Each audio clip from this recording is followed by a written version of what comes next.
গত 2 দিন শান্তি সমাবেশ করেছিলাম। আমরা কলেজের মধ্যে অবস্থান করেছিলাম।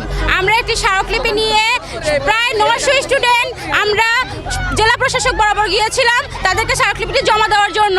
কিন্তু যেহেতু ডিসি স্যার ছিলেন না, আমরা যিনি অতিরিক্ত সাকিব আল রাব্বি ছিলেন ওনার কাছে গিয়ে আমরা স্মারকলিপিটি জমা দেই। তাকে অতি দ্রুততার সাথেই বলেছিলাম যে আপনি একটি সচিবালয় বরাবর পাঠান।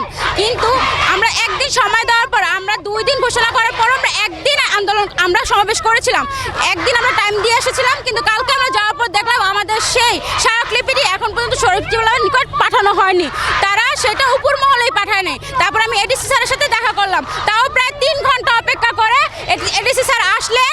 তারপর আমরা কথা বললাম, কথা বলার পর স্যার শুনলেন, বললেন সেটা পাঠানোর ব্যবস্থা করবেন। কিন্তু আমরা এই যে 1.5 দিন টাইম দিলাম, তারা কি করলো? পাঠানো হলো তো তারা সকালেও পাঠাতে পারতো, আমাদের আবার কেন যেতে হলো? প্রথমত হচ্ছে আমাদের কথা। এখন আজকে আমরা জানি না তার সচিবালয়ের নিকট পাঠিয়েছে কিনা, আমরা সেটাও জানি না। এখন আমাদের দাবি হচ্ছে একটাই, যে আমাদের অধ্যক্ষের যিনি আছেন আবুল কালাম আজাদ স্যার, তার বদলির আদেশ বাতিল করা হোক। আমরা যতক্ষণ পর্যন্ত না এই বদলি আদেশ বাতিল না করা হবে ততক্ষণ পর্যন্ত আমরা রাস্তা অবরোধ করে রাখবো। ধন্যবাদ। শিয়া বাটার ও ভিটামিন ই সমৃদ্ধ lily glam beauty soap. Lily, always beautiful. আমরা 16 তারিখে যখন ডিসি স্যারের কাছে গেলাম তখন স্যার আমাদেরকে এই বলে আশ্বস্ত করেছিল যে ডেস্ক অফিসে যে আমরা কাগজটা জমা দিয়ে আসলে তারা পরবর্তীতে সেটা রিসিভ করবে। আমাদের রিসিভ কপি একটা দিয়েছিল। আমরা 17 তারিখে যখন আমাদের শিক্ষার্থী প্রতিনিধিরা আমরা গেলাম তখন আমরা দেখলাম তারা আমাদের কাগজটা নিয়ে কোনো কর্ণপাতই করেননি। তারা আমাদেরকে আরো বলেছে যে আমাদের শান্তিপূর্ণ কর্মসূচিকে তারা কোনো গুরুত্বই দেননি। তো যেহেতু তারা একজন গণ্যমান্য কর্মজীবী হিসেবে আমাদেরকে বললেন তারা আমাদের শান্তিপূর্ণ কর্মসূচিকে গুরুত্ব দেননি, তাহলে আমাদের এই বিক্ষোভ মিছিলটা কি যৌক্তিক না? তারা যেহেতু আমাদেরকে বলেছে আমাদের পরবর্তী কার্যক্রম আমরা সেখানে বলেও এসেছিলাম। 16 তারিখ দুপুর 2টায় যখন আমরা সংবাদ সম্মেলন করি তখনও আমরা বলেছিলাম যে আমাদের পরবর্তী কার্যক্রম হবে যদি তারা আমাদের কাগজটাকে সচিবালয়ে পৌঁছে না দেয় স্মারকলিপি, তাহলে আমরা আন্দোলন করব।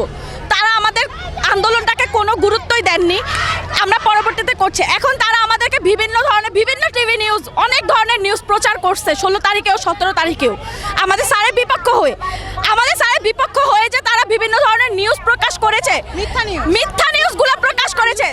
স্যারের যদি এরকম কোনো ঘটনাই থাকতো স্যারের কোনো কাহিনীর জন্য ওএসডি করা হয়েছে, ঠিক আছে, তাহলে এই বর্তমানে এখন যারা কর্মস্থলে রয়েছে বিভিন্ন পজিশনে রয়েছে তারা কি জুলাই আন্দোলনের পরে এসেছিল?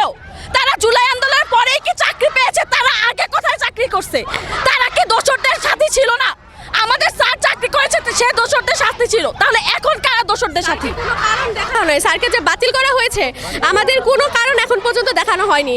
আমরা যখন ডিসি অফিসে গিয়েছিলাম গতকাল তখন স্যারকে আমরা বলেছিলাম যে ওনাদের যে আমাদের কোনো কারণ আপনারা দেখান, যদি দেখাতে পারেন তাহলে আমরা মেনে নিব, কিন্তু ওনারা বলে যে এটা তো সরকার দায়ভার না, এটা সরকারের দায়িত্ব না যে তোমাদের কাছে কৈফিয়ত দিবে, এটা আমাদের মতামত। ঠিক আছে, আমরা আমাদের মতামত দাবি করছি, আমাদের মতামত একটাই, স্যারের আদেশ বাতিল হোক। স্যার যে প্রত্যাহার লেটারটা পেয়েছে সেটা বাতিল করা হোক, আমরা স্যারকে আমরা ফেরত চাই এবং সেটা আজকের মধ্যে করতে হবে। আর আজকের মধ্যে যদি এই কাজটা না করা হয় তাহলে আমরা আমাদের কর্মকাণ্ডগুলো চালু রাখবো আর বন্ধ করব না।